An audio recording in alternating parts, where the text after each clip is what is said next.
Hello, hello. Welcome back to debut album January. Now, clearly, I'm not outside for this one because it is 17 degrees outside and very snowy where I am. I've recorded outside in the snow before, but not quite to this level. There's 6 inches out there, so we're gonna stick to inside where it's nice and warm so I can actually give my thoughts on this album. And in that case, today's album is an album that you might not have heard of, but you might have. And if you know what it is, you're not surprised that I enjoy it. You might be surprised that I picked it. Frankly, I am. Today we're taking a look at Marillion's debut album, Script for a Jester's Tear. Now, Marillion is a band that I am not very familiar with. I've only heard like 3 of their albums. And, I don't hate them. It's just, I find Genesis more appealing. They're very Genesis inspired. It's almost like if Genesis survived into the 80s with at the very least Steve Hackett. Do you know what I mean? It's like if Genesis actually kept their prog rock roots for their entire existence. I find that, at least I find that to be the case, in all honesty. It's like if the prog spirit of Genesis survived into the 80s. The opening song, Script for a Jester's Tear, it's a very solid opener for this album. It has a very Selling England by the Pound opening to it. It's kind of, a cappella, minimal instrumentation. And it begins to build. It slowly takes on like a grander sound. It's got an excellent guitar solo. It's almost as if Steve Hackett hooked himself into David Gilmour's rig. That's how I would describe it. It sounds very, very cool. And then there's like a very Genesis-like acoustic jam section in the middle. And then a very 80s section that actually kind of works that like doesn't suck because, the 80s, in my opinion, the 80s gets very overblown in moments, especially with 80s drums, which this album does have a case of in one song, that we will get to, of course. And it's, and it ends kind of with like this stadium rock section. So overall, it's a great song, fantastic opener, kind of illustrates the best of what is to come, if that is to say. This album is far from perfect. Speaking of this album being far from perfect, He Knows You Know, this is the shortest song on the album. It's 5.5 minutes, if that's any indication of the average length of songs on this album. This is the only song on the album that is under 6 minutes. Under 7 minutes. Everything is like 7 minutes or over. Like, apart from 2 songs, every song is at least 8 minutes long. It's insane. But He Knows You Know, it's the shortest song on the album. This one was definitely made in the 80s. It's plagued by 80s drums. It has a very 80s drum moment. It has a drum moment that resembles that drum moment in Money for Nothing by Dire Straits, before it hits the guitar riff, if you know what I'm talking about. And it's, but there is another excellent guitar solo. Like this song is not exactly pop rock. It's not necessarily the proggiest thing either. It's kind of the same thing for a while. It's not bad. It's, and I've, reviewed songs on this channel that are kind of the same thing for their entire length, but it's like an interesting thing their entire length. This is like, it's the same thing. It's not uninteresting, but it's not interesting either, if you know what I mean. It's kind of cool.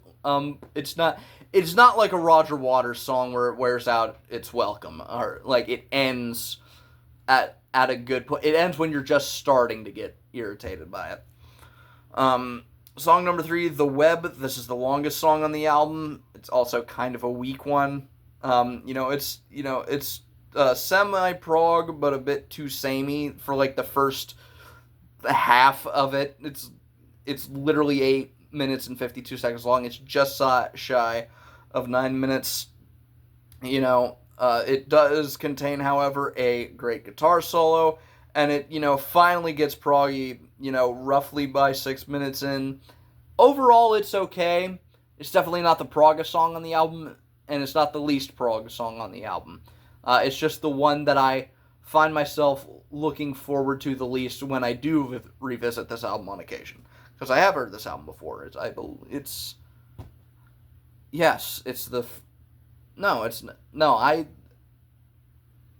I think both albums that I've reviewed so far, I have heard before. So, yeah. Garden Party opens with a very Firth of Fifth inspired keyboard riff. It's not quite as complex, and it's not, on its own like in Firth of Fifth, but it's a very, very, very cool opening. It's not bad. Oh, wait, yeah, no. It's not, for the first half, I didn't really have anything to say. But then in the middle of it, there's, some very fun vocals where, his stage name is Fish. I forget the vocalist's actual name. And that's the only member of this band I know, because this is more meant for, this, series, I guess, or this YouTube channel is more meant for, unless I do, a completion project, this, is much more for you to just listen to, for me to recommend an album on its objective qualities, or to rate an album on its objective qualities, I guess. Or subjective.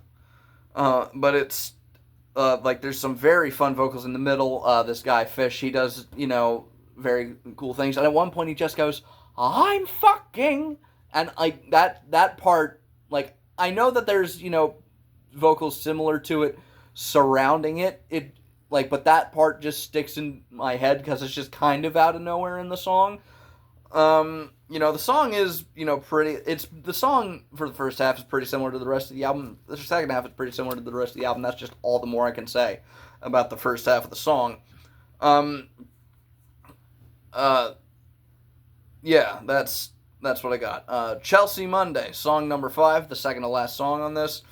It opens with a very Floyd-esque, very Pink Floyd-esque sound cacophony. It's got an excellent guitar solo within, the first 2.5 minutes. There's an excellent organ bit followed by, another great guitar solo, which is also very Gilmour-esque. This is a fucking great... If it wasn't for the last song that we're going to look at very briefly here, this would be the best song on the album, frankly. I find this song to be fantastic. Now, the final song on this album, Forgotten Songs, like I said, it's the very... if there is anything about Chelsea Monday I could say negatively, it does end a bit abruptly. It ends a little bit it just kind of ends, and then it... Or I guess you could say it immediately transitions into Forgotten Sons. And it has a very high energy opening. It kind of does initially excuse me, I got something in my eyeball here. It does something very similar to Wish You Were Here, where it kind of has a radio tune-in intro, and I think you can hear a second of Supper's Ready, the moment where it's today's the day we've been released, for that section. Again, this is a Marillion album, not a Genesis album. It's just Marillion sounds quite a bit like Genesis. Or maybe it's sampling something else on this album. I'm pretty sure it samples Supper's Ready for half a second. But it has a very high energy opening. Within the first it's a minute 7, you get a guitar solo. And then there's an excellent jam in the middle, followed by this cultish monologue. And then the last 2.5 minutes are just epic. Epic as all hell. They are fantastic. Give this album a listen. I do highly recommend this album. I might buy it one day, in all honesty. It's not on the immediate priority list, right? I find this album to be great. I find at least the 3 Marillion albums that I've heard to be great. some of the songs can be a little bit long and not have a whole lot going on.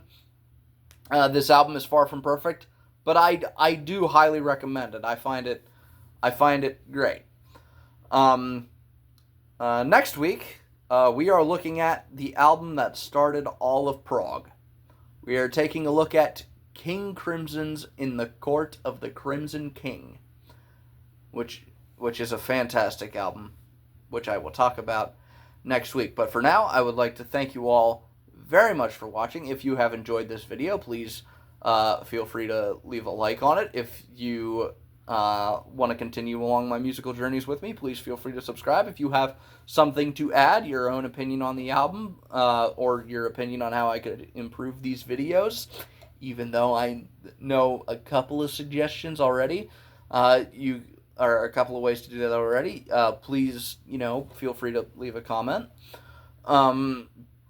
If you want to hear me talk about something other than music, I have a podcast with two of my buddies called Dorkies. I will link the most recent episode of that in the description below.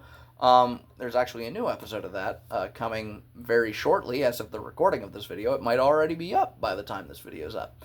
And if you want to hear what I happen to be listening to that day, or a 15-second segment at least, you can follow me on Instagram at Sean_Heaster1979. I post a 15-second segment of a song on my story there every single day. And with that, I would like to thank you all very much for watching, and I'll see you in the next one. Bye-bye.